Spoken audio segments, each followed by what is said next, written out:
Amis du jour, chalutations. Pour les petits nouveaux, moi c'est Sekhmet et je vous souhaite la bienvenue dans mon podcast littéraire. Dans mon émission, je vais tenter 3 fois par semaine de vous donner envie de découvrir des livres de tout poil, récents et moins récents. Alors, si ça vous tente, c'est par ici la suite. Aujourd'hui, je vais vous présenter En équilibre de Morgane Moncomble, publié aux éditions Hugo.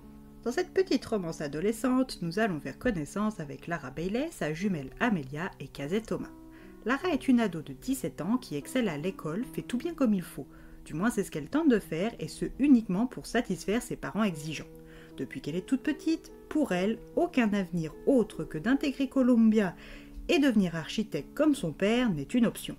À partir de ses 6 ans, Lara travaille d'arrache-pied dans le seul but de combler les attentes de son père. Avec sa mère, Lara est en guéguerre permanente au sujet de son poids ou de son corps, que sa mère juge trop en chair. Indépendamment des préjugés, Lara aime ses formes et ses rondeurs et s'assume très bien. Mais le regard négatif que sa mère pose sur elle la mine pourtant un peu. Entre une soirée burger avec sa jumelle et une assiette de haricots verts vapeur pour faire plaisir aux yeux de sa mère, son choix est vite fait. C'est le burger. Elle est comme ça, Lara, bruyante, vivante, fière, belle, épanouie, sûre d'elle et de ses opinions. Du moins en apparence, car toute cette assurance cache aussi un terrible secret, un secret nommé Nana.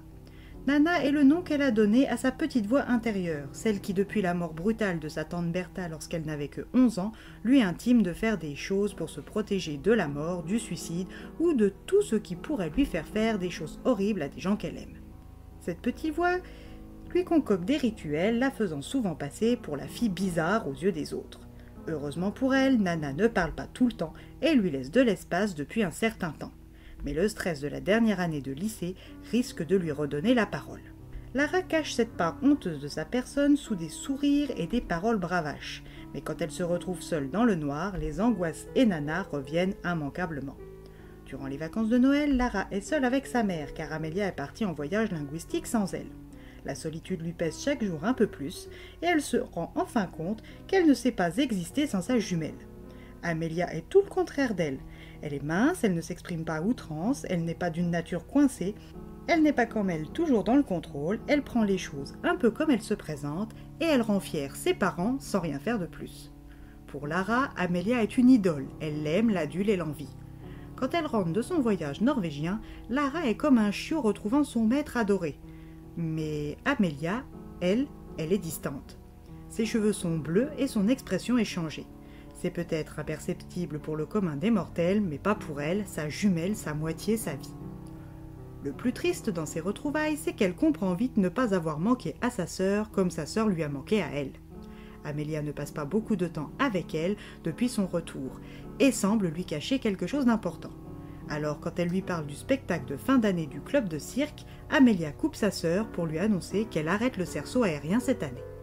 Lara est sous le choc et refuse d'y croire. Cette année est la dernière, celle où tout son avenir secret peut se concrétiser. Les recruteurs de l'école de cirque du Circadio assisteront à la représentation et lui offriront son billet d'entrée en leur sein. Elle pourra enfin dire à leurs parents que Columbia s'est pliée et que le métier de ses rêves, ce n'est absolument pas architecte mais acrobate. Amelia ne peut pas lui faire ça, pas maintenant. Mais quand Lara y réfléchit, elle ne veut pas forcer sa jumelle à continuer pour son seul plaisir à elle et accepte de s'inscrire seule cette année. Si Lara accepte la situation, elle sait qu'elle ne peut pas performer seule sur scène. Elle doit trouver un remplaçant à Amelia. C'est avec cette idée en tête qu'elle revisionne leurs anciennes prestations à la recherche d'une solution. En classe, tout se passe bien. Elle est la première, mais plus en tout depuis l'arrivée de Casey Thomas, 18 ans. Ce beau gosse aux yeux verrons est son rival et accessoirement son voisin à l'école comme à la ville. Ils ne se sont que très rarement adressé la parole, premièrement parce qu'ils n'ont jamais été dans la même classe jusqu'à aujourd'hui, et que l'année passée, Casey était souvent absent pour raisons familiales. Son redoublement est un signe du destin. Lara le sent depuis qu'en arrière-plan d'une vidéo d'un ancien spectacle, elle l'a vu performer au bar. Il n'avait que 14 ans et c'était déjà un véritable prodige. Il doit devenir son nouveau partenaire. Elle doit le convaincre coûte que coûte. Sa vie future en dépend littéralement. Casey, lui, a arrêté le cirque au profit des études. Contrairement à Lara, il veut ardemment intégrer Yale au lieu d'embrasser la carrière de saltimbanque comme ses parents et ses grands-parents avant lui. Il est dans une situation similaire à celle de Lara. Quand Lara et ses traits parfaits l'abordent pour lui demander d'être son nouveau partenaire de cerceau, c'est tout naturellement qu'il refuse.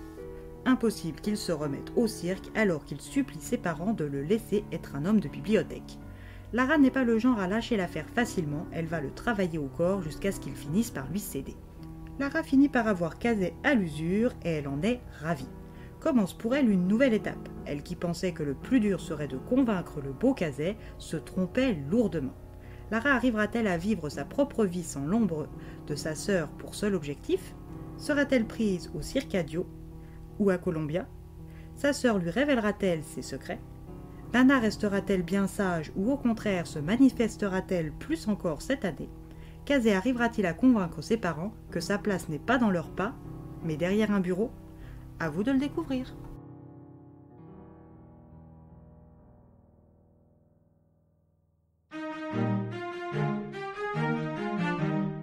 Une découverte agréable. Depuis le temps que l'on me recommandait cet auteur, j'ai enfin craqué. L'histoire des deux personnages m'a beaucoup plu, ainsi que la place des familles et des amis dans le récit. Pour que cette lecture passe de j'aime beaucoup à un coup de cœur, il ne m'a pas manqué grand-chose. Et bien voilà, j'en ai fini pour aujourd'hui. J'espère que cet épisode vous aura plu et vous aura donné des nouvelles idées de lecture. Si vous souhaitez découvrir d'autres petits bonbons littéraires tout droit sortis de ma bibliothèque, je vous retrouve le mardi 17 septembre prochain pour un nouvel épisode.